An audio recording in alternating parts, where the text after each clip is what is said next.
Right, and we are live. Hey everybody, thank you for joining us. I'm Stuart, and this is MLM for CEOs, the channel that is aimed at providing key insights to company owners operating within this lucrative multi-level marketing space.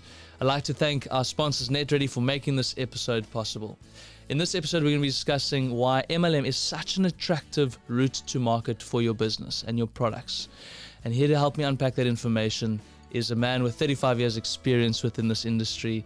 He's a great friend and mentor of mine, and he's got the festive Christmas spirit today.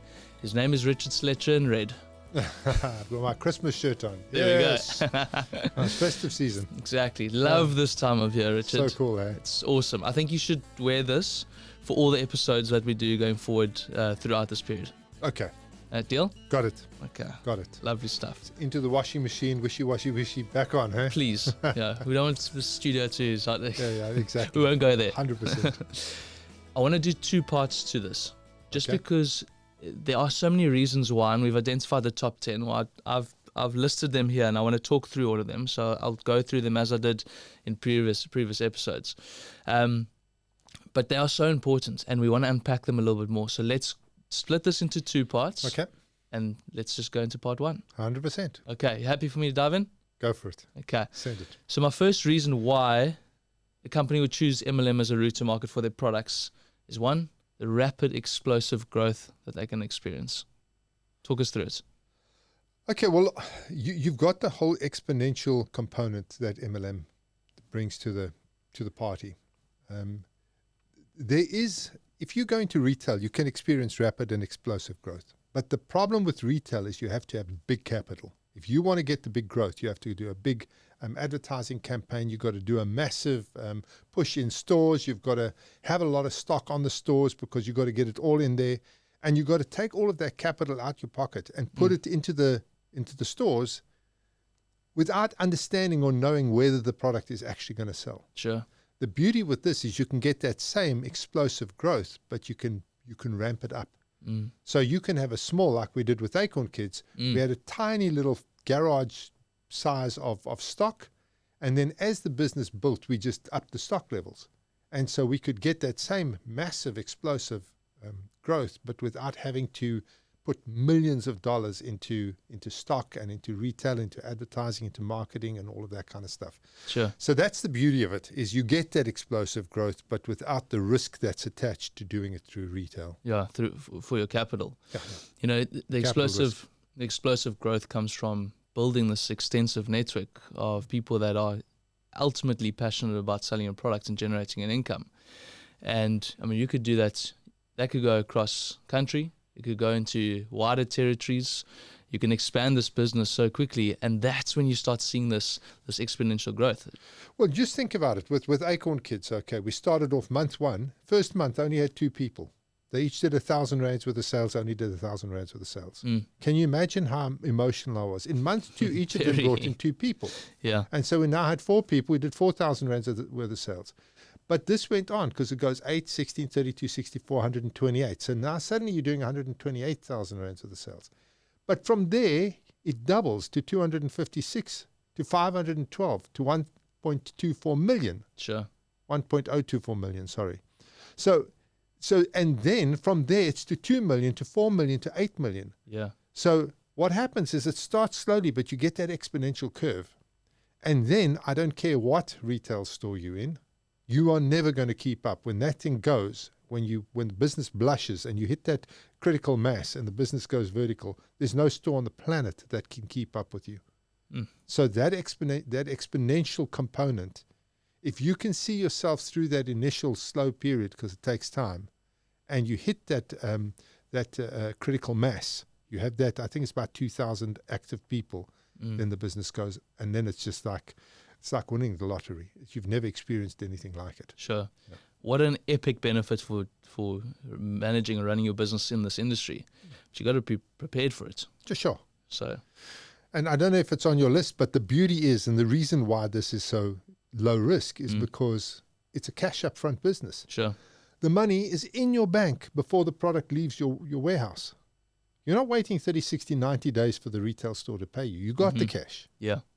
Now you ship out the product. Right. And you own the margins. So you got the cash and you've got the margin, so you obviously can double, triple, quadruple your stock levels.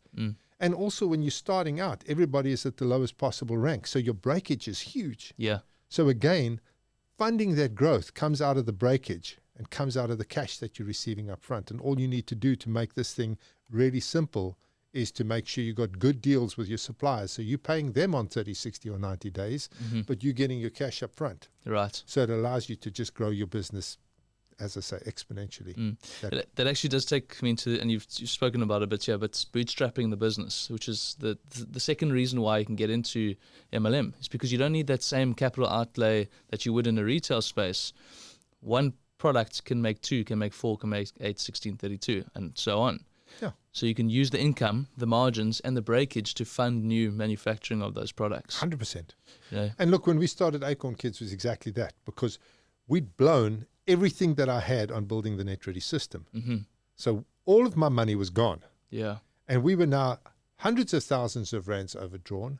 I mean, we literally were living in a caravan when we started Acorn Kids. And what we did there is, it was Heike and I. We got some stock. A friend of ours gave us a place to operate out of, and we got a little bit of stock. And between the two of us, we made the sales, we recruited the people, we picked, packed, and shipped. And then I was sitting in your father's Wimpy, and there was a girl called Sarah. And I came there one day, and I ordered a very complex meal. And I went back about a week later, and she said to me, "Are you having the same again?" And I thought, no ways. So I said, yes. And she brought me exactly the right order. And I offered her a job, and she was our first employee. So we It's still such a subject within our family. We don't even talk about it. She was good, though. Because she was trained well. Oh, is that what it was? I see. Okay. The bottom line is, though, that we bootstrapped that business, and we only pulled in people as we needed to. Okay, we worked hard. I mean, we were working 18 hours a day to get it off the ground. But there was no risk. There was no capital out there. There was no, I mean, and within 6 months, we're doing R1 million turnover. Yeah. And, I mean, yeah. You know how much bubble bath that is. You can froth up Table Bay with that much bubble bath, I want to tell you. I would like to see that. Exactly. That would be interesting. So bootstrapping is a huge reason to do this. Okay. Let's go into the next one, the third one, which is your lean employee environment, your lean payroll. You can outsource a number of different things like manufacturing and logistics, and you don't have to control that all yourself. You can, but it can be outsourced to professionals doing it already. Yeah, when we started with Acorn Kids, we decided we're going to run our own warehouse. And so we did. But after a while, I discovered that it would be more or less the same price to outsource the warehouse to a fulfillment company. So we outsourced it to a company called Burco at the time. They're now called Aramex. So we put all of our stock with them. They picked it, they packed it, they shipped it. Now the beauty is that then became a variable cost within our bottom line. So if we had an excellent month, okay, we paid more than we would have paid having our own warehouse. But like between the 15th of December and the 15th of January in South Africa, everything is dead. And so everything tanks. But of course, your variable cost goes down as well. Sure. So you're not sitting with a massive overhead even when the sales are not there. So that for me was a huge thing, is just being able to outsource, have very, very, very few staff. We were doing about $1 million a month, and we had 3 people doing support. Wow. Trained our people well, had a good IT solution. The guys were out there. Pick, pack, and ship was happening by Aramex. Manufacturing is happening by a company in Joburg called Brunel. Yeah. So manufacturing happening, pick, pack, and ship happening. We had a little call center just dealing with any problems that were coming along, and the leaders were running the business. So Heike and I was basically not having to do anything. 3 girls who were just running the entire business, doing $1 million a month. Yeah. So I mean, unbelievable. Tiny, tiny, tiny little offices. Everything happens in the field. You don't run your business from your office. You run the business in the field. You're in people's homes. You're in cinemas. You're in coffee shops. You're out there. The business is out there. It's not internal. And so people never come to the office. I mean, 90% of your people don't live anywhere near the office anyway. Couldn't get there if they wanted to. Right. And so that's what makes this thing, the overhead, so low. So few people needed to run this business. I guess there's elements of the business that do need to be controlled internally. And I think it's the 4-hour work week where he says, is it automate, Outsource or bullet. and bullet. Yeah. So the outsourcing component, we've got our logistics, we've got our warehousing, we've got all of that, and which reduces our overhead over the slow periods. But from an automation point of view, we've got the support staff that are highly trained, that are using systems to communicate with their people. And we kind of, through training, automating our people. Well, it's not just that. So outsourcing, you are outsourcing the entire management of the network to your leaders. And you're paying them leadership commissions so that they do it. So the whole training and management and looking after the network is outsourced to independent distributors. Okay?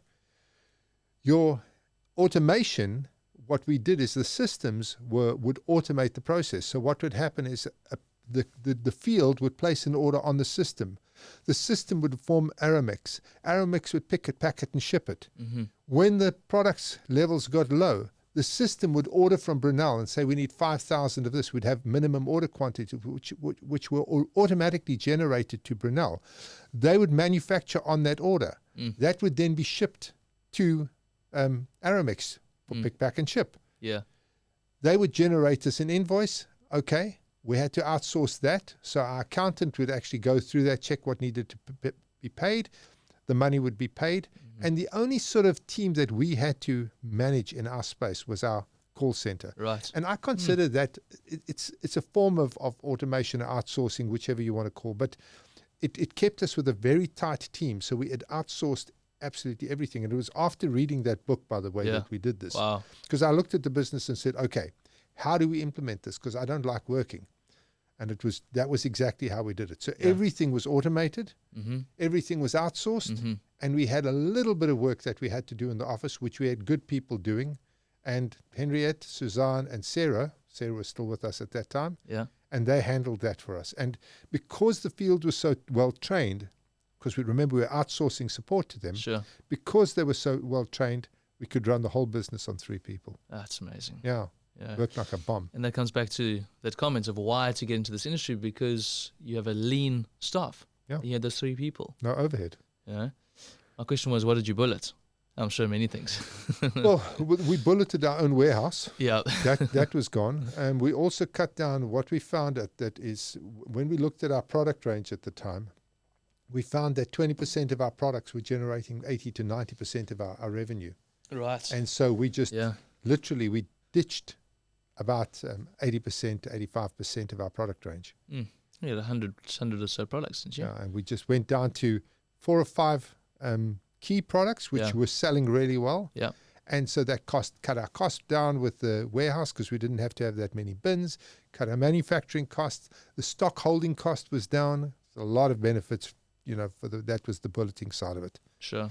And then, of course, I bulleted myself. I thought, no, well, I don't need to work here. Bing. Brilliant. Okay, so the other thing is, one of the other reasons why you get into this is company owners, entrepreneurs, they want to have control of the business, and this allows you to have control of the entire value chain, which is just, it's so powerful. You're not dealing with a buyer. And I'm not going to say that buyers are difficult people. And I wouldn't, far be it from me to say something like that. But when somebody else is holding the purse strings, it's very difficult to negotiate with them. If you go and see one of the big retailers, you need them a lot more than they need you.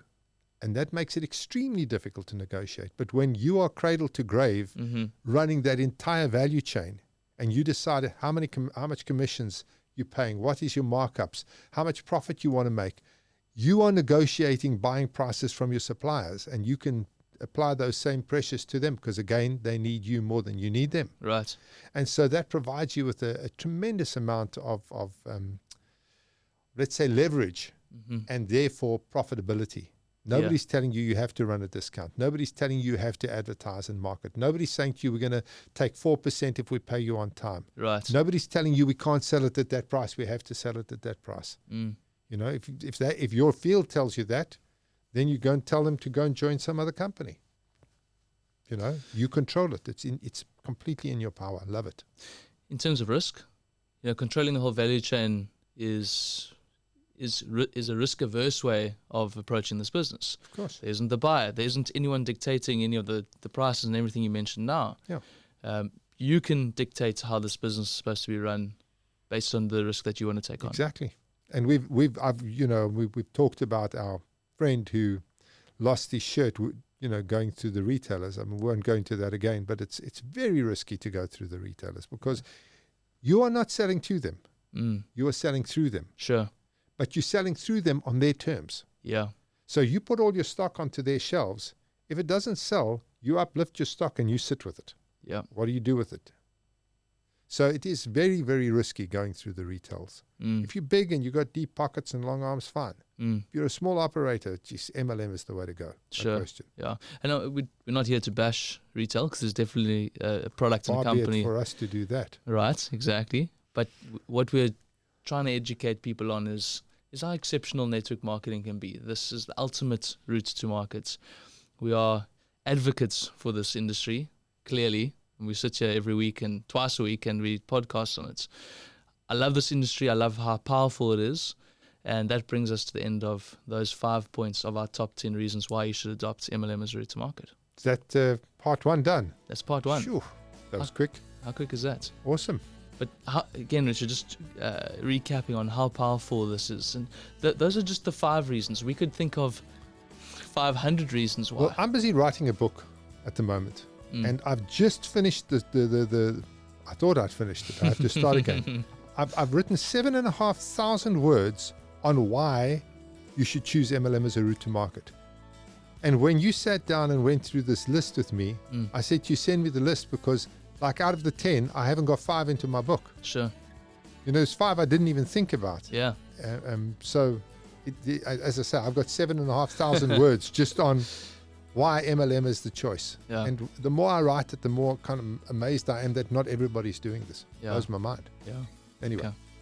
Thanks so much for your time. Yeah. Awesome. Thank you for your time out there. Please join us for part 2 of the top 10 reasons why MLM is such a powerful route to market for your business. Follow us on all of our channels. We're on YouTube, LinkedIn, as well as Spotify. Thank you so much to our sponsors, NetReady, for making this episode possible. We'll see you next time. Cheers. Bye.